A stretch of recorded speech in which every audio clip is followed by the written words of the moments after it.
Sounds good. Testing, testing. It's the Willy Show. Starting in 5, 4, 3, 2, 1.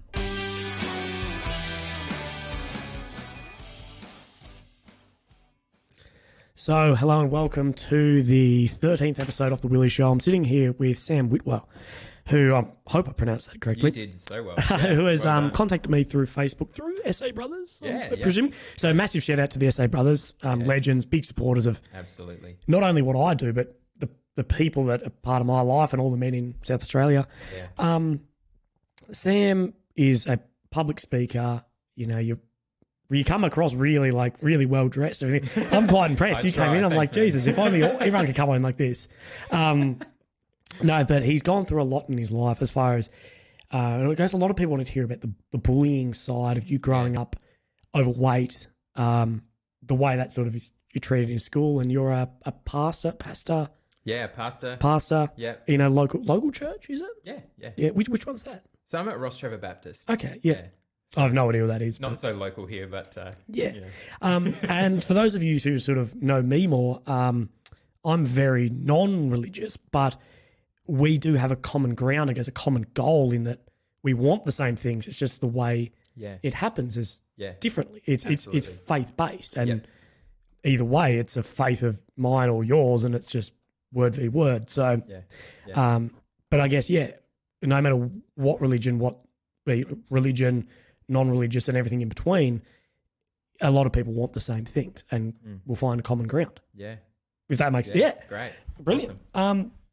So I guess from the guys wanted to know mostly, I guess, in the comments and whatever, about bullying, because a lot of people were heavily bullied. Yeah. So when did that all start for you, and when did it really start worrying you? Look, it pretty much started from the time I started school in reception. I can remember, you know when you're like picked for sporting teams, like they pick two captains, and you're like 6 years old or something. They pick, two captains and pick their team. I was always the one left last, and that random guy left over, just left hanging there. Yeah. And they're like, oh, you can have him, or you can have him. Oh no. That's just, I that remember guy. that guy. Of course that you was would me. though. Of course. Yeah, I think I can't remember it, so I'm going to go with that it wasn't me, because I think it would trigger in my memory. Yeah. I reckon that they're not allowed to do that at schools anymore. Surely not. Yeah, I don't know. I'm not sure, but that's probably the earliest memory of that I had, and being overweight. Yeah. I wasn't good at sport, and so you're kind of labelled in a way, labelled as the fat kid and all of that. And I had low self-esteem throughout school. Like I never felt that I was really good at anything in particular. I just felt kind of average and, got by and stuff like that. Then I started high school and that kind of just, it got worse. I was in a public high school of about 1,500 kids. Yeah. And, I'd kind of decided that I just wanted to blend in. I'm 6'4".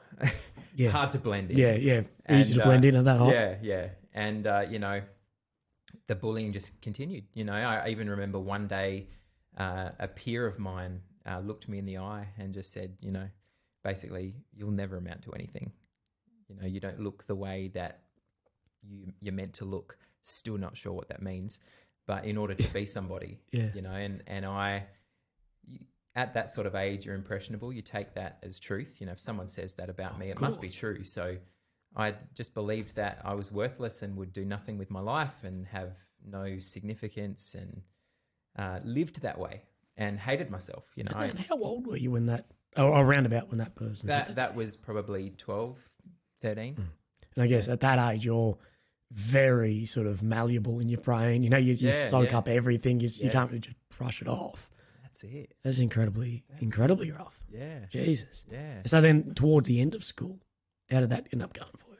Towards the end of school, the bullying continued. Like I was still kind of labelled as that fat kid. And, I think a lot of it, is a lot of fabrication in my mind because of what I experienced earlier. And I just kind of always thought, oh, everyone's judging me.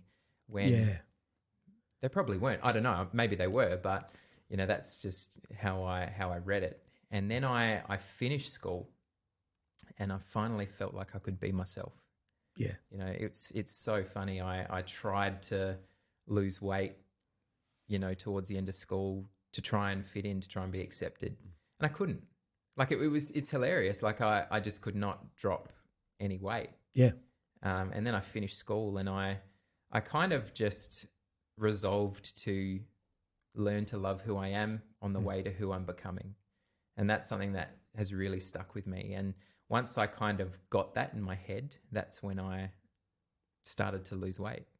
And because it was for the right reason. It was, you know, I want to be here. I want to be like live life to the full. I want to be around one day to hopefully have a family and not to fit in, not to look the way apparently you're meant to look, you know, because, you know, you reach that goal and benchmark, and then, you know, there's a new benchmark set. So it's a losing battle. That's not an easy one, is it? And I guess the sort of physical reactions too, you probably not losing weight. You know, you have a lot of sort of chemical reactions of under stress and sort of whatever that tend for people to hold on to weight. Yeah. So that's probably why you weren't losing it during school. Yeah.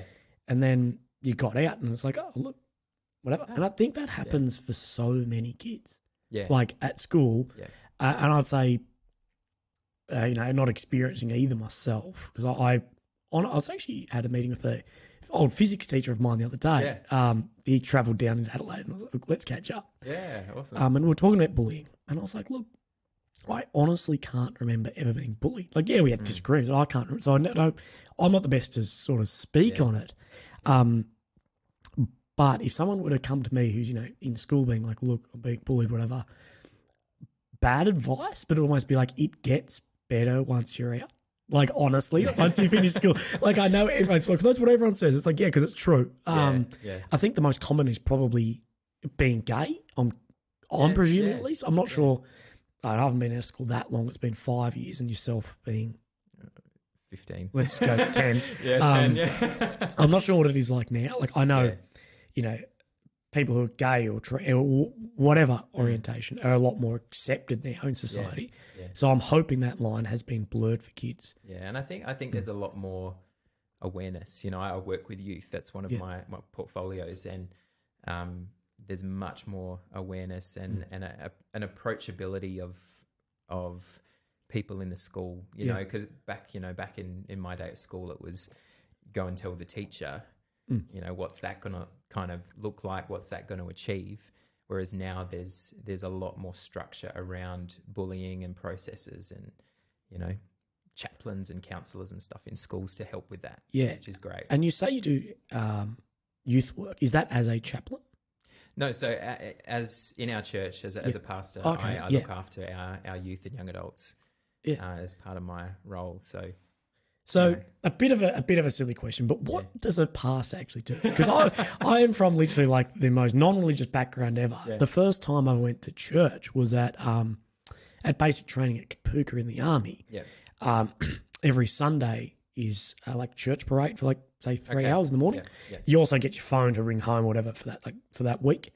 Anyway, of course there's like three. I think there's three religions there, like actual churches, and then there's like sort of a all-in one, like you can get like, there's a prayer room, and then you don't have to go if you don't want to, of course, but we're like, well, why not? So we went and we just were trying out different ones to taste which one had the best food. I think love it. I forgot what one we settled on, but because a few of us, you know, but at the same time, before I went into the army, and this is my experience with sort of chaplains and sort of the work of that. Yeah. I was like, why is that? Why is a padre, as we call them, why is that a job? That's stupid. That doesn't help our fighting capability at all. Yeah.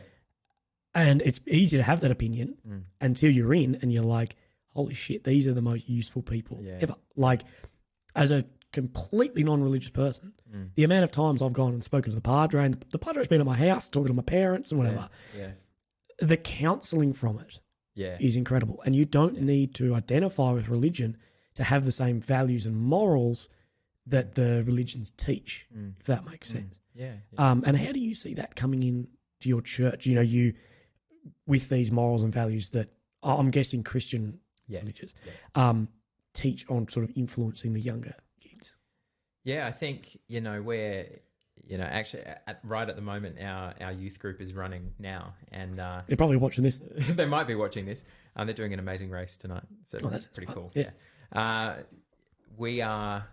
We provide like leadership, like leaders. So we've got an amazing team of about 10 leaders who are kind of that early 20s sort of age, and who are like, we just love young people. We just want to come alongside and help them on their journey. And so there's that extra people in their corner. Yeah. Do you know what I mean? And yeah. for some of these youth, they're in youth group for their whole high school life. They have, one particular leader walk through that whole high school journey with them. And so they're, I remember my youth leader from back when I was in high school is now one of my closest friends, nearly 20 years. And, that relationship, that support, that bond, having that support in your corner is just huge. It's just massive. I guess someone external to your parents to talk about Absolutely. Yeah. And even someone for, I get lots of parents come and speak to me and say, how, in 2019, how can I talk to my child about this? Whereas, my older child, 5 years ago, we would have said this, but it's not working anymore. How do we, so it's cool when you've got that external source as a leader or something to come alongside young people, but also to be able to help parents relate better to kids in 2019. Yeah. So do you think you're doing more work with the kids or with the parents? Well, my role's quite like I oversight a lot of the outworking and stuff that happens. So both, pretty much. Like I spend a lot of time with the youth and with the leaders. My role is really around leadership development, and identifying the young people as leaders and helping train them up to not just be leaders in a church, but to be, the best that they can be at whatever they choose to do with their life. And, parents, I always say it's really good to have parents in on that conversation as well. So, I try and reach out with the parents as much as I can too. Yeah, that's fantastic. And I think it is important for kids to sort of have someone to look up to be a bit of a mentor. Yeah. No matter who it is, whether you're part of a church or not. Yeah. But it is an important thing. Your parents aren't always the ones you want to talk to. Yeah, that's right. Like, of course, with a lot. Yeah. Especially like, I'm not sure if you ended up talking to your parents about your bullying at school, or did you talk to a local member of your church? To be honest, I suppressed it and kept it to myself, and you wouldn't have known that it was happening just by looking at me because, put on the smile, it's all good, everything's fine. It wasn't till I was about, kind of in my mid to late high school years that I started talking to someone about it and saying, this is happening. This is how I feel about myself. I don't feel that I'm worth anything. I don't feel that I've got any value. Yet you tell me that I do. I was talking to my youth leaders. You tell me that I do. How do you see that? And there's a whole journey on that. And did you see that as more of a spiritual, religious journey or an internal journey? Probably both, I think. I think they probably went hand in hand for me. I walked through the doors of a church for the first time when I was 13. Okay. And to be honest, I was terrified about walking into a church just because my experience with most other facets of life was rejection, was bullying. And I thought, why would I expose myself to that again? And so a friend of mine invited me to his youth group, and I think I said no for about 3 months. And then one day I just went, okay, let's go. Took two mates on either side. Yeah. I'll just shut him up. I'll just go. And it was quite an interesting feeling. Like I walked through the doors and I felt like I was home. I can't kind of wrap words around it in any other way that, I felt just this peace that I hadn't felt before. And I was kind of like, okay, skeptic, all right, we'll see how this goes. And I was embraced by by leaders, by peers. I was welcomed, I was accepted, and that was huge for me. Yeah. To go, I can be Sam here. I don't have to just smile and shut up or try and blend in, but I can be me. And that, I guess, began the healing process for me. And then as some of those issues, I guess, came to head a bit more, as, you know, we'd go through, you know, talks and sessions where, you know, you'd be asked some of the real questions, you know, about your heart and how do you feel about yourself? And, you know, when you look in the mirror, what do you see? And, you know, I kind of thought, well, I can give the textbook answer or I can just be real. And you know, it's probably year 10 and I just started being real and went, you know, this is how I feel and I don't want to feel this way anymore. So let someone else in and to journey with me. And it was a very enlightening experience for me spiritually as well, you know. Yeah, I'm glad you found that. And it's important for people at that sort of age to find anything like that, you know. And I sort of, you know, anyone who's looking for that, particularly to shop around until you sort of do find something that's that. And we're not saying it could be a church or it could be a footy team or this or anything, but it is very important for kids to have a bit of somewhere they feel comfortable. Yep. It doesn't mean it's not challenging. And I think that's one of the things is I hate the word safe space because I think a safe space is comfortable yet not challenging. Yeah, definitely. Where I think what happened with yourself, and this can be implicated in heaps of other ways, is yes, you feel comfortable there, safe, but you're being challenged. They're asking you, Sam, what do you think? Yeah. What do you see when you look in the mirror? Yeah. That is a fucking challenging question. That's not bringing you into a room and, it's this and it's fluffy rainbows and that's just not the way to go. How was your week? You know, no. What do you see? You know, when you look in the mirror. Yeah. Oh, really? See, myself, this, the moneymaker. Yeah. So you mentioned that you didn't step foot into a church until you were 13. Yeah. Did you grow up in a non-religious house? Yeah. Okay. So we were a Catholic family, but, you know, we didn't go to church or anything like that. And so like many Australians, I guess. Yeah, exactly. And so going into a church at 13, that was a very new experience for me. You know, I had no idea what to expect. And I guess part of my reasoning for wanting to become a pastor is to kind of, in a way, journey alongside people from all walks of life. But, you know, I remember my youth pastor, he was very real, very authentic and genuinely cared about young people and did what he could to help set them up to win. And, you know, I remember seeing him do that and I'm like, I want to do that. I want to be like that. I want to help set people up for win. And now I have that, you know, as a pastor, I have that privilege. Also as a mindset coach and a public speaker, I'm in these spaces now where I can help set people up to win at life, you know, because we want to. Deep down, we want to win at life. Of course. And I think deep down too, the most authentic people want to see their peers and others also win at life. Yeah. I think the sort of the most shallow people almost as selfish in seeing them want to, you know, this. And I think we're stuck in, and I'll get your sort of opinion on this loop recently of like, well, if like society almost as a whole of if that person makes $10, that's $10 off me.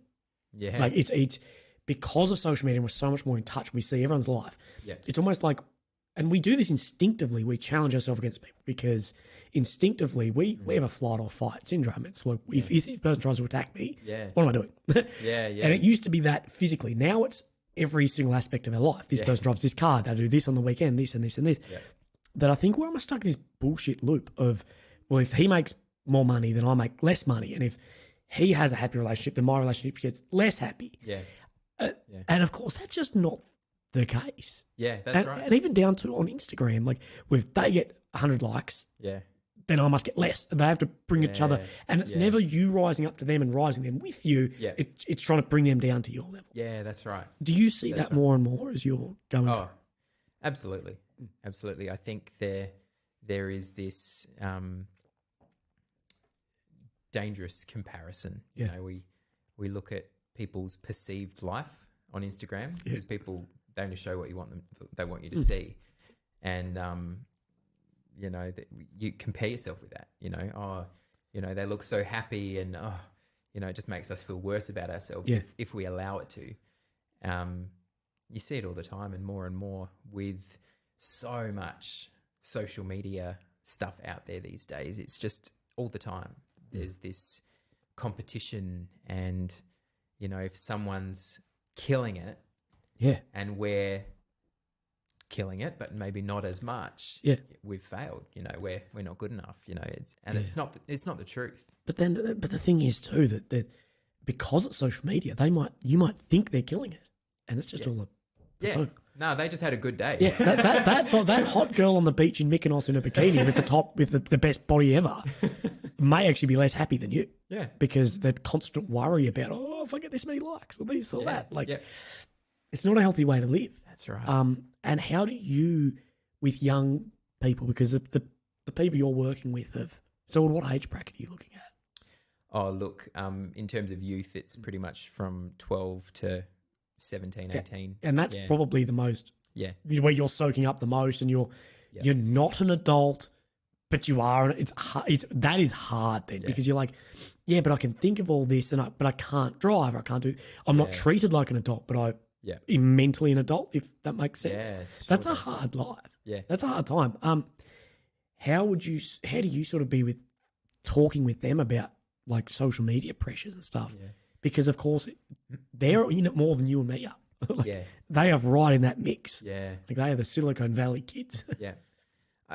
We try as leaders to bring it to light and not kind of shy away from talking about social media and dangers of that. We do something in our youth group called electives, where, you know, we'll pick 3 or 4 topics for a night. You know, for example, I think, you know, last term one was on mental health, one was on social media, and one was something around growing in your faith journey. And you know, we talk about social media. We look at statistics of social media. We look at you know, we bring in content. You know, there's this awesome, I don't know if you've ever seen it, Life is Not Airbrushed video. Yeah, I think you see the cover model, and then you kind of see the process to becoming. I think Dove did that. Yeah, I think you're right. There's a similar one at least. Yeah. And we use things like that to illustrate, hey, that's what you see, but that's not always reality. Yeah. You know, and you've got to be aware of that, and you've got to be wise and responsible with what you put out there in terms of social media, because it's easy to make a name for yourself and not such a great name all the time on social media by the things that you post, by the things that you share and stuff. You know, you've got to be wise, especially young people, because it's just becoming all consuming. You know, we've got Facebook and Instagram and Snapchat and all sorts of things. And I guess too, with bullying and sort of going into cyberbullying, it's a 24/7 gig. Yeah. Same with yourself being bullied at school. Yeah. It was a 9 till 3:30 bullying with maybe some buffer time on each of that. Yeah. You get home and you're out of it. Yeah. I'm not the best one to talk about bullying because I never have been, but like it's a 24-hour on Facebook and Instagram and everything. That's where, you know, relating it back to the army, we actually say, well, now a war zone is a 24-hour war zone. Yeah. It used to be when it's first light, first dark. Yeah. That's when it's going down. Yeah. Now we've got night vision, electronic stuff, everything. It's 24/7. If anything, it's actually better to fight at night. Yeah. Do you see kids almost needing a bit of a break? Would you ever be like, look, you need a bit of a social media cleanse? Oh, all the time. Yeah. And how do they take that? You know, some take it really well, and some, you know, get in just because of social media influence, thinking, oh no, you know, I'm saying it because I'm old now, you know, and you know, you just don't understand. Yeah. And you know, to a point, you know, I don't understand all of the pressures on social media because I'm not 15 and living in 2019. Yeah. You know, so it's challenging to watch. But some of the stories you hear about some of the bullying on social media, you know, it starts at school and it doesn't finish at 3. It continues on just in a different platform. Social media, bullying and comparison and all that sort of stuff. you know, yeah. And do you see a sort of a life sort of coach guide for particularly kids? Because I think, like, I know you are for adults as well, but I think a lot of people watching these probably have young children. It's hard to sort of, it's very hard, you know, they're so malleable, their minds, but it's very hard to talk to them about. Yeah.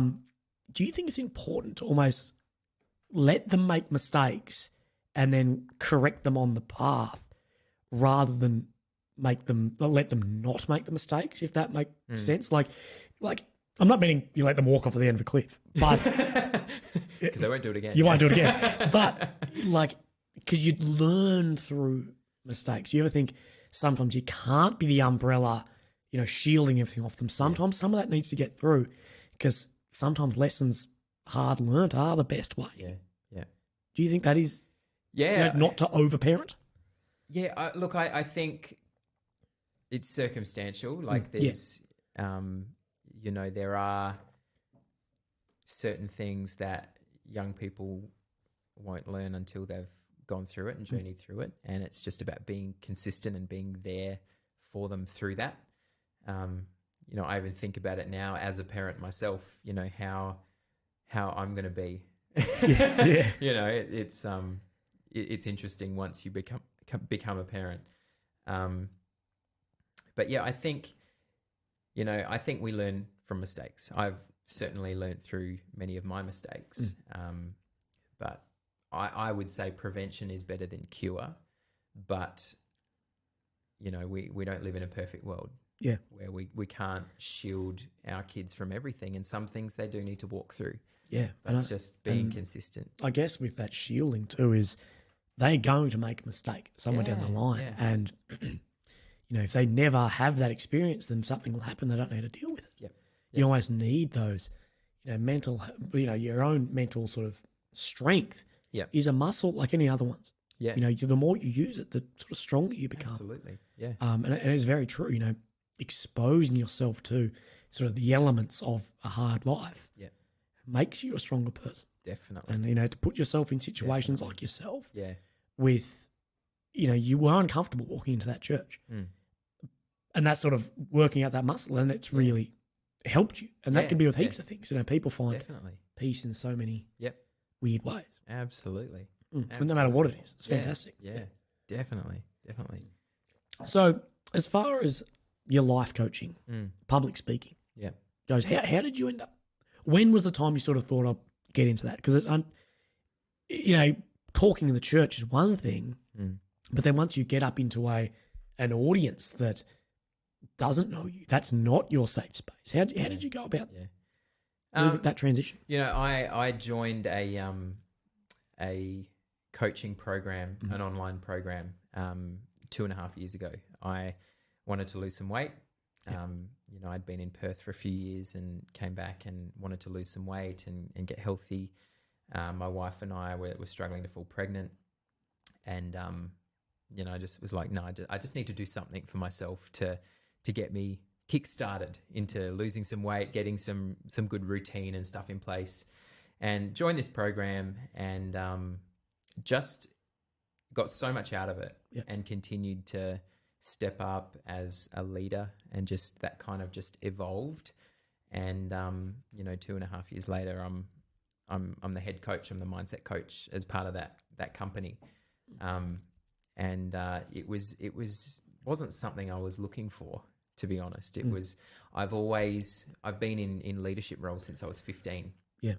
And, you know, naturally, you know, we're an online community where, you know, we've got about 160 clients, and it's in kind of Facebook group, and you're supporting each other. And my heart is to help people win at life. And so I just naturally come alongside people, and our like the owner, Tony, would just kind of say, oh, you know, I really appreciate you doing that. You know, you know, he'd consider me as a leader, and I kind of went, okay, cool. You know, I'm enjoying it. I'm loving seeing people succeed and being able to be part of that. And it just wasn't anything I'd sought after. But now, you know, I'm I'm coaching and loving it and doing it and beginning the process of starting to take on my own clients privately as well. So, which is really exciting. It's really exciting. But, you know, you kind of look at, you know, the church space, the life coaching space. You know, there's spiritual elements in the church, of course. And the life coaching, there's lots of different elements in that, but a lot of the principles are the same. Yeah. You know, you're helping set people up to win at life and be the best that they can be. And yeah, it's one of the most rewarding things I've ever done. Just coaching, just coming alongside and asking people sometimes the hard questions. I had a coaching call this afternoon with one of our clients and had to ask her some hard questions. Yeah. And, you know, find that most days, but there's fruit and reward at the end of that when you see them take steps forward and break through. And do you think you did fall into that and are so sort of drawn to it because you did have a hard upbringing, bullying at school? Yeah, I think so. You know, one of my mottos, I use it in, I do mindset videos on my public figure page on Facebook, and one of the videos is called Scars Give Authority. Yeah. And that's one of my mottos. You know, the things, you know, you break your arm, you've got a scar, and you're more than likely then when you see someone being stupid and potentially could break their arm, you've got authority to speak into that situation. And so I kind of look at it now and go, you know, bullying, rejection, low self-esteem, no confidence, couldn't get up and speak in front of 5 people, let alone 1,000 people. Seeing people in the same similar situation and being able to speak into that and say, I've been there and this is what I tried. These are the principles that I've used.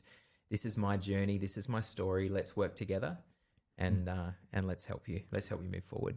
Yeah, and that's a fantastic thing on sort of on all behalves, on all principles. Doesn't matter who you are. Yeah. That's fantastic. Being with that, if you could step back, say, 15 years and talk to 16-year-old Sam, like if Sam of then came to you now and was like, "This is what I'm struggling with," what advice would have you given yourself? That's a really great question. I think the advice that I would have given myself, knowing what I know now, you know, asking a lot of questions, and investing, I guess, in that low self-esteem space. You know, I give people mindset tasks to do all the time and ask them guided questions to help them move forward. And I would have asked a lot of questions, you know, particularly around, you know, victim mentality. Because, you know, I look back now and go, I was a victim. Yeah. I lived as a victim, and, you know, yeah. Oh, there's a lot of things. Yeah. You know, it's a great question. It's actually, it's funny you step onto that victim mentality, because I recently in the past week doing some reading or whatever, have actually been reading a lot about victim mentality, more to do with my side of the house being the army side, about that with guys with severe, what we call long-term post-traumatic stress disorder. Yep. It's pretty common to go on to a pension for the rest of your life. Now, I won't speak about the politics of that, but people saying, no, but the problem is that means that person is treated like a victim for the rest of their life. Yeah. Because you've said you cannot do anything about this. You're that badly damaged. Here's a pension for the rest of your life. And because you're getting paid and this and that, there's never a reason for you to step up out of it. Yep. And that sort of touches on before when I was talking about most kids making mistakes, that it teaches them that, well, you might have been a victim at a point, but you can step up out of that. Yeah. That, you know, being a victim at a point is fine, but you can't live as a victim. Yeah, that's it. And do you think you lived it when you were younger? And it's easy to do. Of course it's easy to do. Yeah. You lived as that bit of a victim. Yeah. And you know, I didn't know any better, you know, but I did. Yeah, I was a victim. And so when I joined Tony Body, this program, I had a lot of those light bulb moments. I've been living as a victim for so long. Yeah. You know, living as a victim in my my marriage, in my my work, in, you know, how this person treats me and affects me, and they do this, they do that. I had a lot to work through, but I didn't know any better. I was doing the best with what I had, but there is a way out. There is a way out of victim mentality. Oh, of course. And what do you think that way out is? Do you think it's self-identification? Yeah, I think so. I think you've also got to let other people into the conversation and getting like people to coach you. When I say coach, a lot of the coaching that I do is asking people questions. Yeah. Because a lot of the time, a lot of the answers they know already. It's just helping them through that process. Yeah, I know with my experience with, say, psychologists who do a very similar job to a pastor or any sort of life coach to a degree, they want you to reach the conclusion yourself. Yeah. One of the psychologists I saw that changed my life, he's actually coming on this show soon, because I reached out to him like, hey, look, like I really want you to come on because like two times seeing you changed everything about my life. And I thought I was a victim of cancer. I honestly did. Yeah. But what they want is you to be there talking to them and you start coming up with your own answers in your head. Yeah. And it's not them talking. They're just there like, no shit, right? And then you're like, oh, thank you so much. And they're like, well. So I think a lot of people come to people like yourself and think, oh, he's going to give me breathing exercises and this and tell me everything's going to be okay. But if they start talking and self-identifying the problems, well, actually, I am unhappy because I'm overweight or something. Talking about it starts really unraveling those problems. Yeah. And I think that's when you step up out of that victim. Absolutely. Yeah. And one of the most powerful things for our clients that I've really found on a practical level is like getting out of victim mentality, because victim mentality, it kind of cripples you in a way, and you don't move forward. You don't take action. You just kind of go, well, this is my life and everyone else is wrong. The most powerful thing is giving people a routine, a morning routine, so that, you know, when you've been up for 10, 15 minutes, you have invested so much in yourself already, in your routine, that you are ready to go and do your day.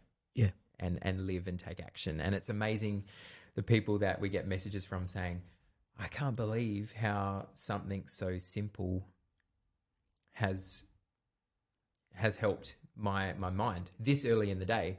I'm ready to go and face my day. Yeah, and I think that is a big one. I'm not sure if you've seen, I'm sure you would have, you're in the public speaking space. There's a Navy, like Admiral, Navy SEAL, someone does a talk about get up and make your bed. Because if you make your bed, the first thing you get up, it's done. Yeah. And you've achieved, that's one less thing to tick off your box. You've achieved something for the day. Yeah. And then if you can't get up and make your bed, how do you expect the rest of your day to go? Yeah. That's one of there's a book, Jordan Peterson's 12 Rules for Life. Okay. And that's one of those, is about, you know, sort of stuff like that, like those little goals. You know, stand up straight with your shoulders back, you know, good posture. Yeah. If you can't do that, then how are you meant to attack other things if you can't even do the simple little things? Yeah. And is that something you'd give kids of, like, you know, you want this morning? Yeah, I think, you know, I think people in some respect desire routine. They desire something to tick off as they've achieved it.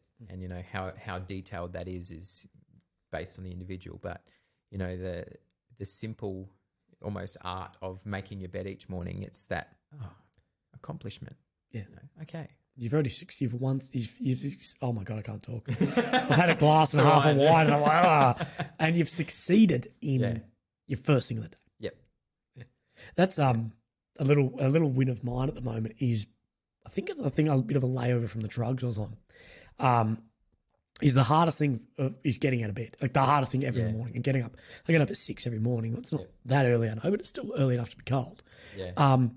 And I get up, and as soon as I stand up out of bed, I go, well, that's the shittest part of my day done.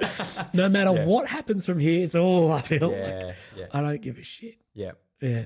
And how about, do you deal with any like adults and alcohol and drugs? Yeah, and our coaching program, a lot of our clients, come to us with depression, anxiety, PTSD, all sorts of things like that. Yeah. Yeah.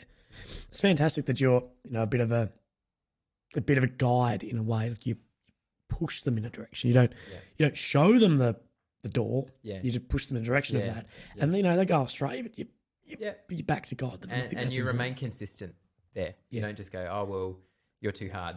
I'm out. You just like, okay, well, you know what you need to do when you're ready. Do you think the consistency is the big thing? thing? Absolutely. Yeah. Yeah. Because I think it's like that, particularly with mental health. Yeah. Consistency is key. Yeah. Yeah. Just because I say, like, look, you've been diagnosed with this, it gets better, do this, try and get in the gym and do a bit, not meditate as such, because meditation, and we'll talk about this after, comes in so many forms. Absolutely. It comes in the form of sitting there doing this, to the form of praying, to the form of going in the gym or something you enjoy. But I think people also expect that to happen the next day. Yeah. The consistency of trying to have good days. Yeah. You're going to have shit ones. Yeah. It's like the one bad meal won't make you fat, like one good workout won't make you skinny. Yeah. Yeah, that's right. One bad day is not going to make you depressed. Yeah. Neither will one good day won't make you happy. Yeah. But that consistency and staying at it and thinking, well, tomorrow is going to be a better day than today. Yep. Yeah. Is that's right. very, very healthy. Yeah. And putting in those effort of breaking things to small steps helps. And like you said with the making your bed, small steps help so much. I know the biggest struggle of my life was my basic training. Although it's probably the easiest part physically and as far as courses, the easiest part of my whole career, that transition because I've got 3 months to go from a civilian sitting at school to a soldier to go overseas and kill and fight and everything and die. Yeah. They've got 3 months. That's fucking can be pretty tough. It's a big change. Yeah. The only way I got through it was breaking things down. Yeah. So we get up at 6. We have breakfast at, say, 7:30. So that's an hour and a half of whatever. But they have to let me go at this time to go to breakfast. Yeah. And then I'm back from breakfast at 8, say, but I have lunch at 12. So I've got this 4.5 or 3.5 hour period. Yeah. No matter what happens, it's this period that had to happen. And I guess you can even break that down to, I've only got 24 hours in the day. Yeah, that's right. If you're struggling at school, say, you've got that first 2 hours, and then you've got recess, and then another couple of hours lunch, and another couple. Yeah. Break things down into the smallest possible number helps. Do you find that helps? Yeah, absolutely. Yeah. I think consistency is what a lot of people who are struggling don't have in their life. And so, when we give our clients mindset tasks to implement, the tasks are great, but the consistency is what helps them feel better. Yeah. Because they're in control. They're implementing things to get them into a powerful state. That's really what routine does. And then so when life happens, which life always does happen. It'll happen. It always does. Can't not. You then know how to get back to that powerful state. Yeah. You've got routines, you've got things in place. And I think that's powerful. I think that's really, really powerful. Mm. So as far as meditation, do you meditate yourself? Yeah. Yep. In what sort of form do you meditate? So I read the Bible. I pray. I go out. I was at a retreat in New Zealand in February and kind of fell in love with nature in a way that I'd never really noticed it before. It's easy to do. It really is. I find nature is so primal to us. Yeah. Almost. Do you think about humans, and I'm putting on my atheist hat here, humans have been humans for 200,000 years. Or at the very least, however long you think, but living like we're living here is not that common to us. This is 100 years. Nature almost brings us back to those grassroots, and you are not above that animal next to you. It's just flatline. Yeah, that's just, and that's why I think it's so comforting to us. Yeah, absolutely. And just, I still remember this moment. We were in this mansion in New Zealand. There was 20 of us or something. And looking out over the water, the mountains, the cliffs, all that sort of stuff, it took my breath away in a way that, it never had happened before. And so I look for those moments and don't just let them slip by. I was driving the other day and I took a wrong turn by accident, and then I just saw this scenery and I stopped and I took a photo so I could remember it, but I just stopped in that moment and I was just, breathless for a moment. And I was just like, wow. Yeah. Yeah, wow. Yeah, and I think that is important. The human condition almost is to look into the future at what you think is going to make you happy. Yep. Or look into the past of when you were happy. But you never appreciate the present. Or not many really. There's not many moments you're truly in the present. Yeah. You're thinking ahead or you're thinking behind. Yeah, yeah. And the happiest moments you look back on like that. So let's just say that's your happiest moment of your life. Or also the birth of your child was the happiest moment of your life. Yeah, yeah. The moments we look back on that we're happiest in are the ones where we are actually in the present moment. Yeah. You never look back and go, I remember when I was looking back at that moment. That's never it. Yeah. It's always when you're in that moment. Yeah. I was actually thinking about it today. I was sitting in an hour-long MRI just like, oh, this just sucks. Yeah. Yeah. But I was thinking back to my time in Greece and very similar to that of like, shit, I was with amazing. I didn't need the future or didn't need the past. Yeah, yeah. It was just nice to live that. And I think trying as much as you can to live there is very important. Absolutely, because life is so fast-paced. We're either depressed or worrying about what has happened, or we're anxious and just thinking about what is next, and we lose sight of what's happening right now. It's so easy to do, but it's an art form to stop and be still and focus on now, what's happening right now, and allow yourself to do that. Have you ever done or have you ever taught what you can see, what you can smell, what you can touch sort of thing? So if you and this is sort of, it's actually taught in the army as a bit of if you're panicking or you're stressed or whatever, literally close your eyes. Like, what's something you can touch? Like, you touch the bench. What's something you can smell? I'm all blocked up and I smell shit. But you can smell the ocean. What can you see? You can see this. And it sort of grounds you a lot. And okay, you're ready to attack things. And that helps. Yeah. So much when you're sort of flustered in that moment. Yeah, yeah. It's kind of like a reset. Yeah. Yeah. And I think I implicate my own sort of piece from a non-religious standpoint of the sort of the way a scientist will explain space-time is that time is an ever-moving forward thing, and we can't stop time. And no one will deny that. Doesn't matter what faith you are. Time is a moving forward for us. It's ticking. Yeah. But as we move through that time, those moments still exist. Although we can't reach out back to that moment of when you arrived. That moment still exists in time. It never went anywhere. It still exists. Although we can't get to it, it still exists. And it's nice to sort of think, well, that still does. Yeah, yeah. It still does. Yeah. And we both live that. And I like to think of moments people had with me and that they would remember it the same, that we were at that frame of reference, we were like this. Yeah. There's and I'm putting my science hat on here. There's a scientist, he's an astrophysicist, talks about frames of reference. Okay. I don't understand that shit at all. I'm not that fucking smart. But I like to implicate that down to my level and think, well, how does this make me happy? Yeah. And I think a lot of people, if someone doesn't understand the certain lessons in the Bible, but they live by the morals and values it teaches, then that's fine. To a degree. Like if you live, and I know there's a famous guy, Jordan, we talked to him before, Jordan Peterson. Yeah. He gets asked all the time, are you religious? And he never answers it, but he goes, I live as if there is a God. And you're sort of like, what the fuck does that mean? but it means he believes the things the Bible teaches are correct teachings, or that's the way we live to a degree. Anyway, the frames of reference I think about, the way it's explained in astrophysics is in quantum theory states that only things that we can actually engage with are present.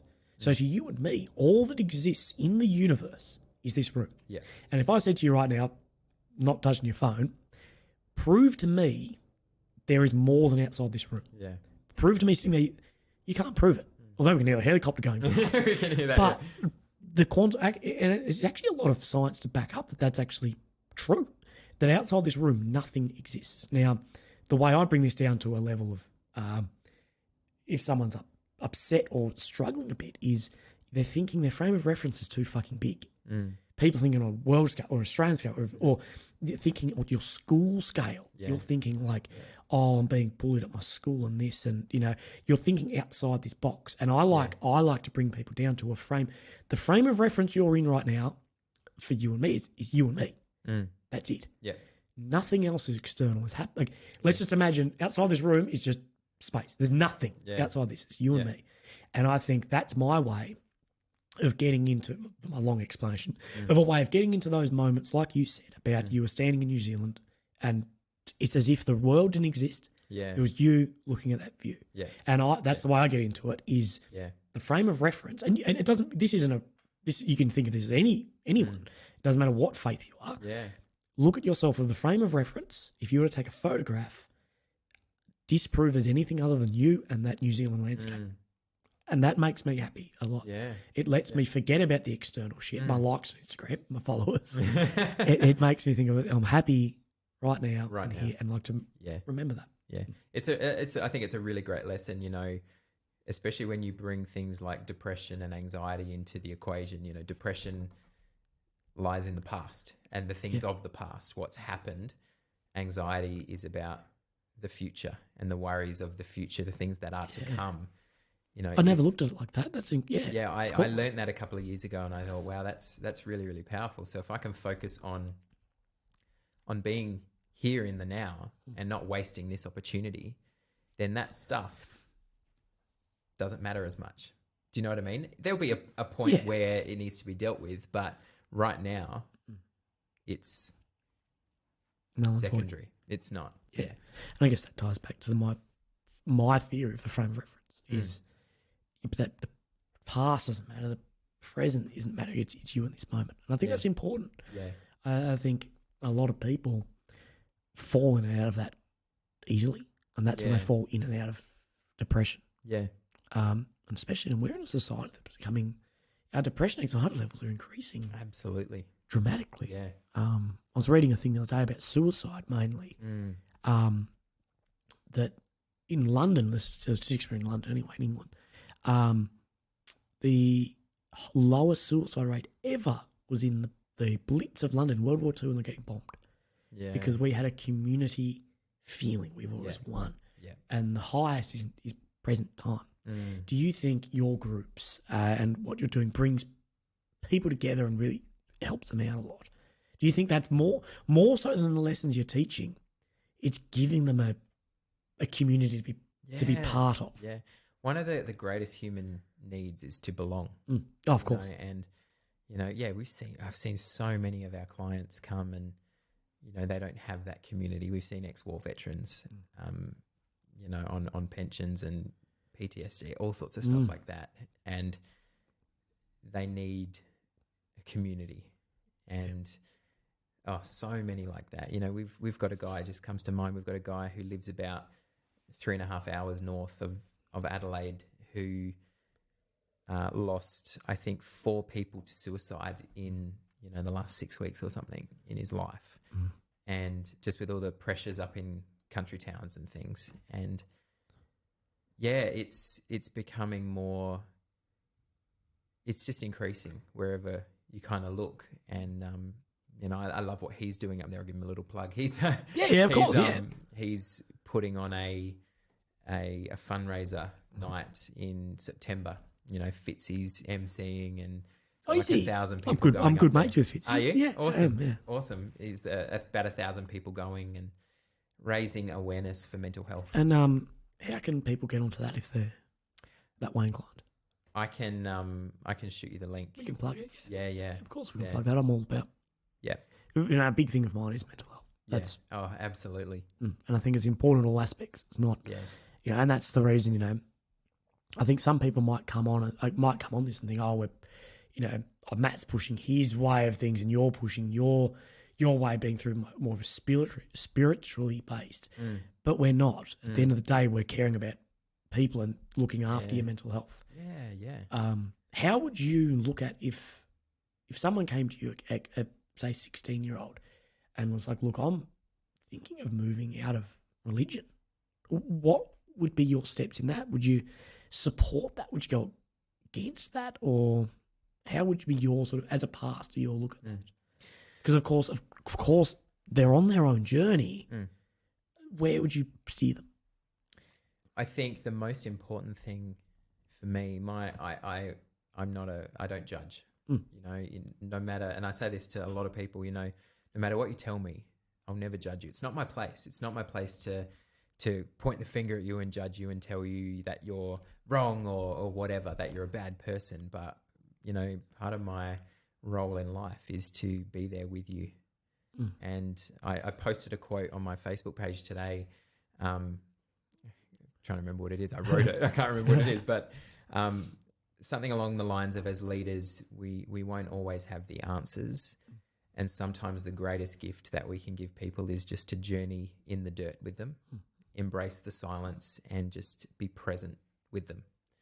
And, you know, there are young people that we work with all the time who are of an age where they're like, there's other things in this world, like outside of my bubble, like, you know, really, there's a life outside of these four walls or whatever, and guiding them through that journey, but being with them, not dictating, not saying you have to do this and have to do that, but, you know, my role is to guide, and if they'll allow me into that space, into that journey with them, then I'll help them and I'll guide them and I'll ask them questions and figure out what the problem is and work through it with them. But the last thing that you want to do is judge them and say, no, you have to do this, you have to be here every week, you have to.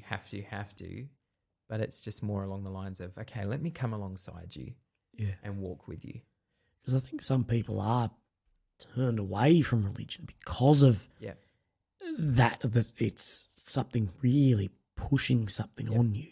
And I'm not saying you, but as religion as a total, people tend to think you're telling me how to feel. You're telling me this.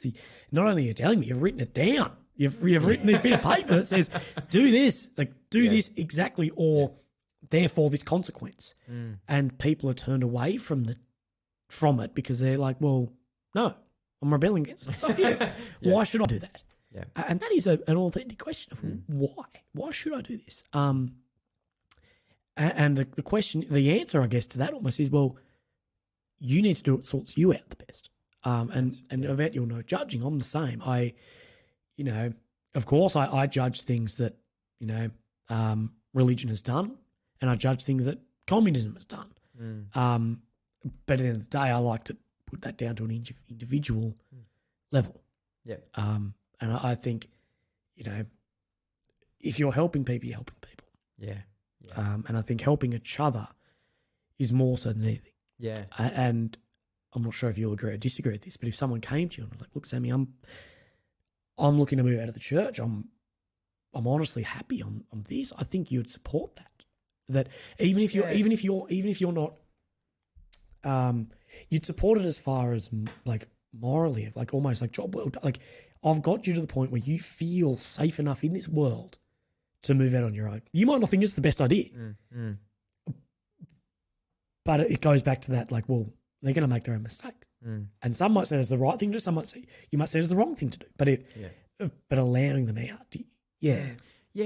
I mean, it is a challenging space. I think, for me, an important thing to remember there is going to church doesn't make me a Christian. You know, it's my faith, and, I think, in the world, there's this stigma on if you have faith or you're a Christian, you have to go to church. You have to.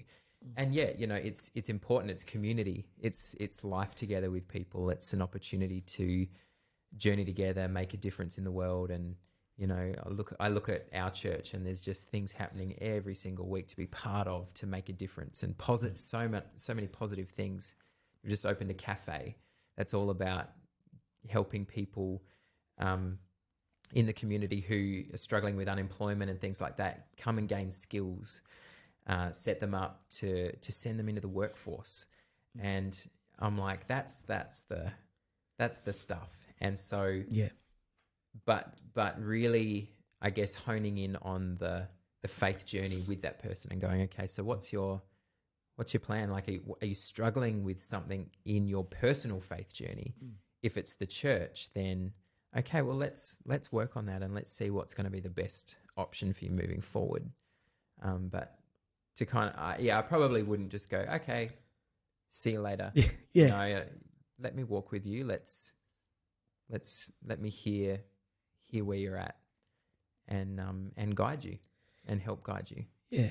Do you find people turn to religion at times of sort of grieving and loss and shy away at happier times? No. Like, do you find when someone's had something really go bad, they tend to turn to the church, and when things are really good, and they tend to shy off?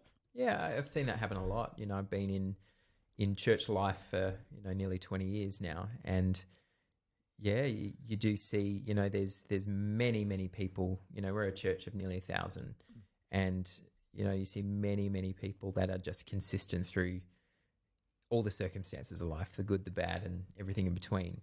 And you will have people that this has just happened in my life, and I don't know where to turn, and so they will go to the church or faith or whatever, as part of their searching and discerning. I think, in our humanity, it's easy to take things like faith and God and stuff for granted when life is great, because ultimately we want something to hang on to. We want hope to hold on to when life is shaky. And, it is easy to take that for granted. Yeah. When life's great. Yeah, I agree. And I think the statistics would back up that countries that are becoming like it's easier and easier to live, they're becoming less and less religious. And the countries that are harder and harder to live are more and more. Like, look at Australia. We're one of the least religious countries in the world. I think second, Czech Republic, I think, is the most. But then, like, is the least. But some of the ones that are the most are things like Afghanistan, Iraq, and they are hard countries to live. And I sort of think about religion was developed when life was fucking hard. This is when people so much faith, when it was like hands down fucking hard, and they needed that to grab onto. And I think as things are becoming easier and easier and easier, people let go of it. I think it's just part of human conditioning. It's I'm good.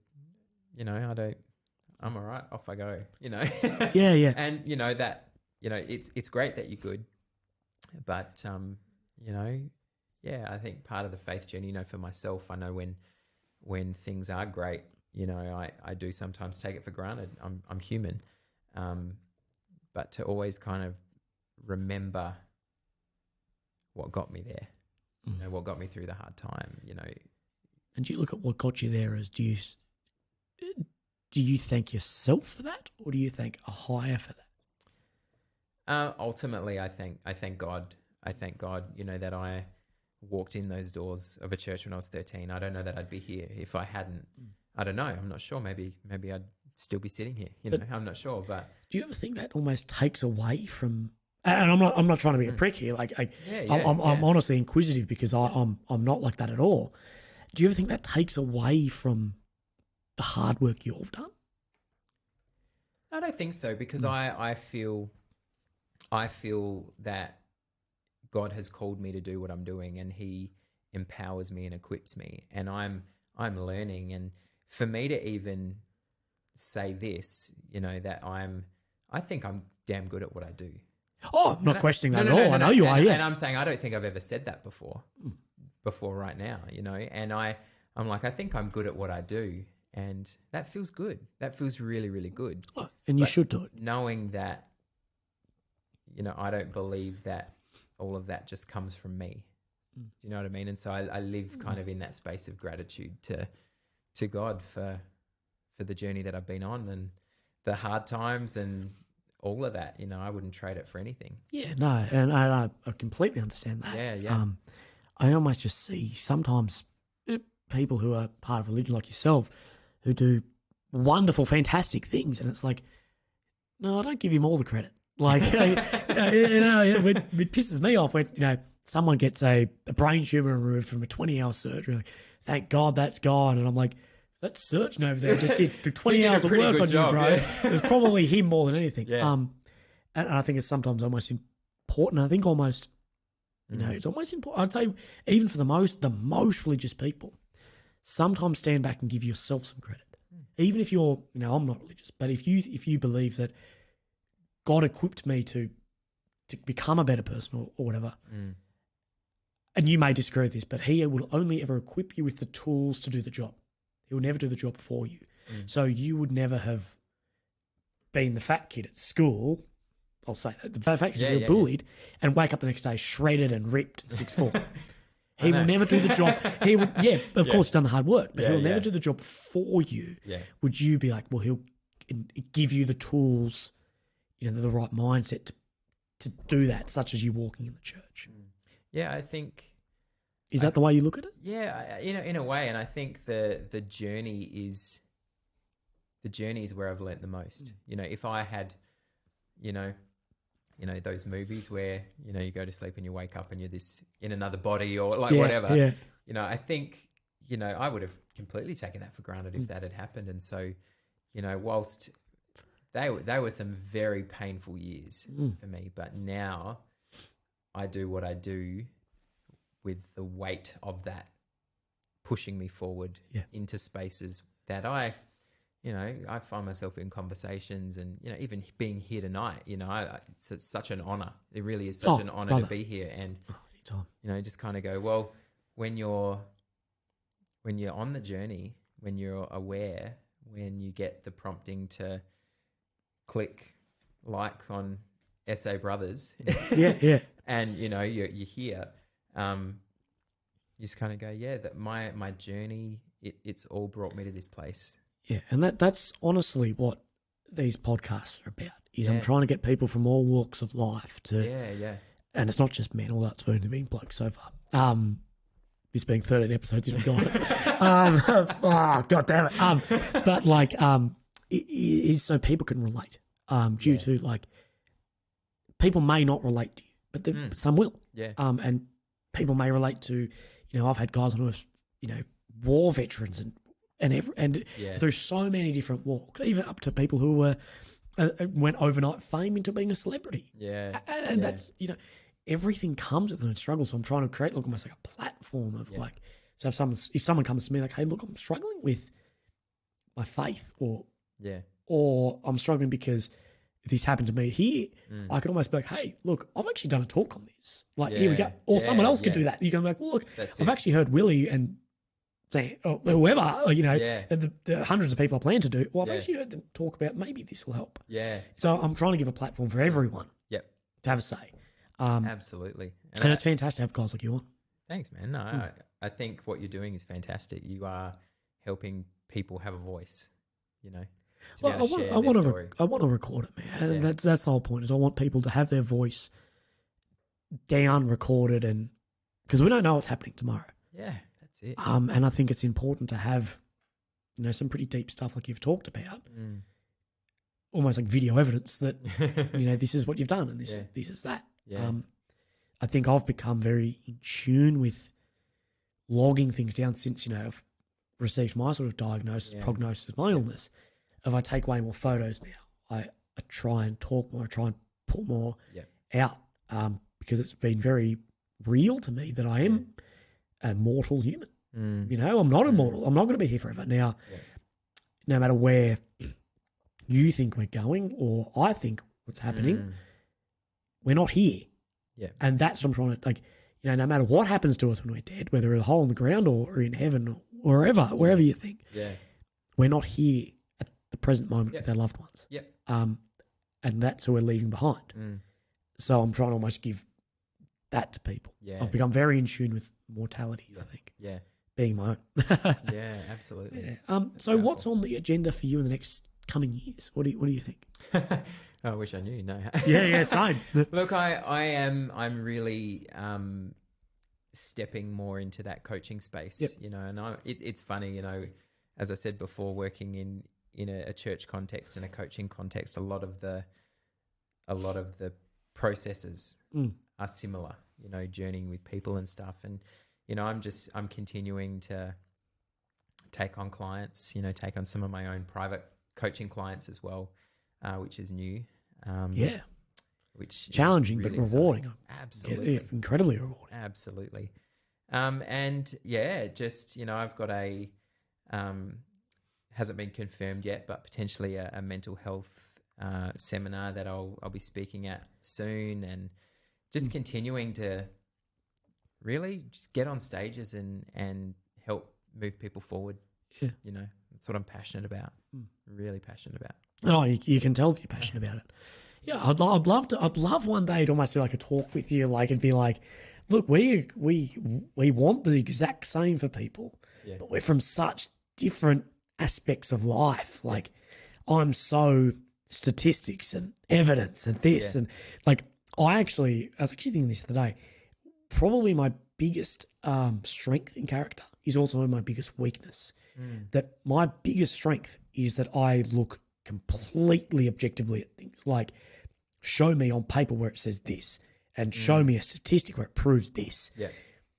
And that is also my biggest weakness, because I'm so like that with stuff. Like if I skydive and jump out of a plane, I'm thinking, well, I'm falling to the ground at 9.8 meters a second squared, and I will die. Yeah. It is me. This is me with a backpack on with a chute in it. This is it. Yeah. That's it. And I think that's my biggest strength and my biggest weakness, is I look so that way at things that I don't put faith in anyone. It's me. Fuck it. And I often think that with Bear Grylls is very, very religious. Yeah. Which I think you wouldn't almost think. I know, like in today, you'd be like, no, when you see him, but of course he is, and not to judge that he did. Yeah. But I almost sometimes think, would you do that? I've seen him do some dodgy shit. I'm like, would you? Because I wouldn't do that, because I'd think, no, there's no one looking after me here, eh? Like, shit, I'd be the end of me. Yeah. Eating that. Yeah, totally. Do you almost think that sometimes your faith may almost lead you a bit astray? Or has it ever led you astray? Not, I mean, not to the point of like Bear Grylls, but it I think, as, I've gone through Bible college, and, you're in some philosophical conversations, and you walk out, I remember one of my first subjects, I walked out of a classroom thinking, am I real? Am I a tree? Like, do I exist? Like, I was so confused. And that I know some people who have gone through theological study, and they have nearly lost their faith. They've just been like, I don't get this, or I don't understand this, or whatever. But, I think, my faith has led me to take a lot of risks. My wife and I had been married 18 months and bought a house and thought we were settling down, and then we felt a sense to put it up for rent, and we did that 18 months in, and before we knew it, we were on a plane moving to Perth for a job that I got over there, and never been to Perth before. And it does, I think, provide the space for you to take risks, and I like that. I don't like living too safe. That's fair. Yeah. Of course. It's fun. Taking risks is fun. Oh, it's part of the journey. But I guess almost there, they can almost be a bit of your downfall. In a way. Of course, yeah. And I think this with a lot of things, your biggest attribute will sometimes be your worst one as well. Yeah. Like with me and you, almost in that. Yeah. That, I almost think too much into stuff. I wish I believed someone was holding my hand, and I honestly do. Yep. Like honestly, I believe that if what I did here led me to a heaven, or I had some I honestly wish that, but I just can't. Mm. Has there been any times that have really, really tested your faith?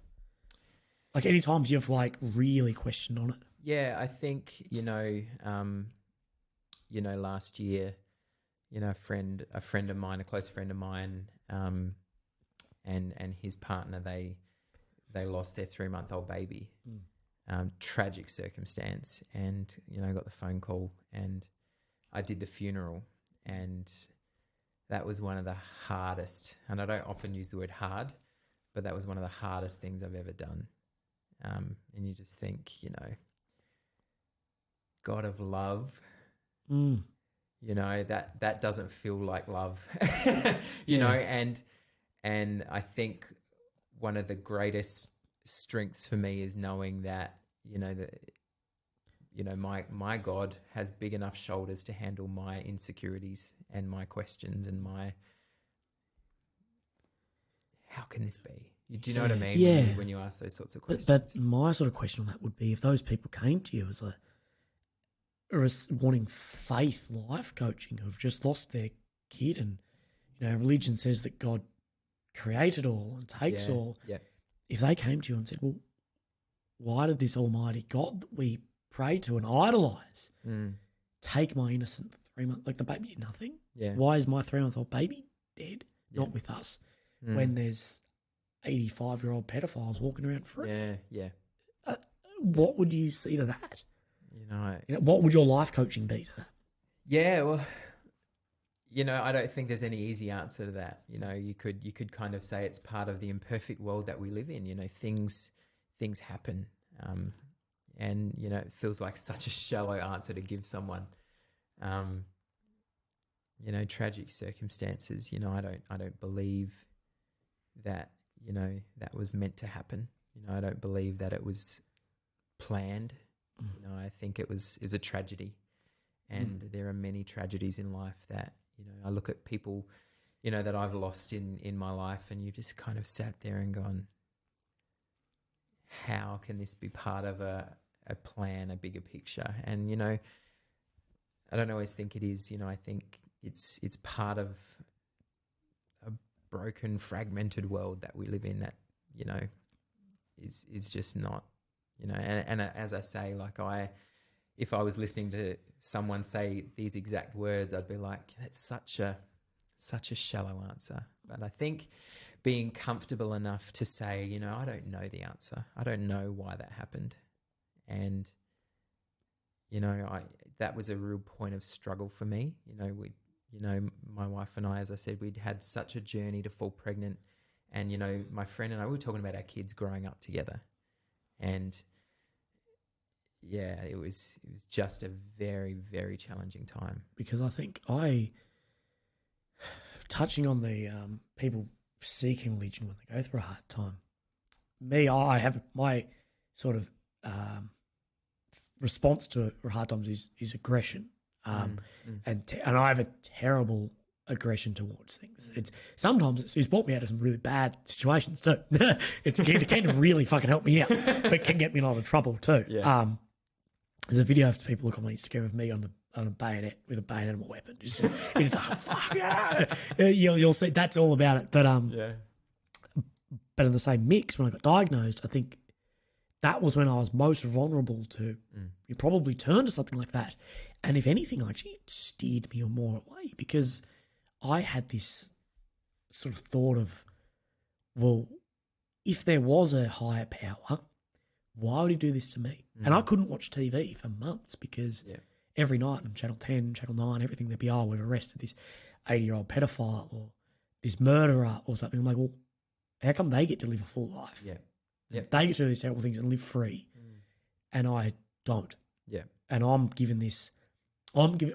okay, you get caught, you kill somebody, you murder someone, you get 25 years in jail. Yet I've got more of a death sentence than that handed to me for no fault of my own. Yeah. And I think that almost steered me really away from everything and steered me more in the science way of, well, actually it's just a genetic monopoly that this happens in 1 in a million kids. And it steered me that way, and it could have gone one of two ways. Yeah. A really common one is people actually go conspiracy theories. There's a lot of evidence to show people that go through a really stressful time are way more susceptible to be a conspiracist. Yeah. And it's a funny one. Yeah. Religion for me, it because like you say, we're part of this fragmented world, which I agree with. My way of it is that's just how the dice is rolled. Like, that's just genetics and that's things going wrong. That why would a higher power do this when? And I'm not trying to be a prick. I'm honestly not. I'm but not like, taking it like that at all. Yeah. If he controls all, why are there, a vast, no one can deny the vast majority of pedophiles that have come out of the Christian churches. Yeah. Massive amount of pedophiles within the Christian church being protected by its own entity.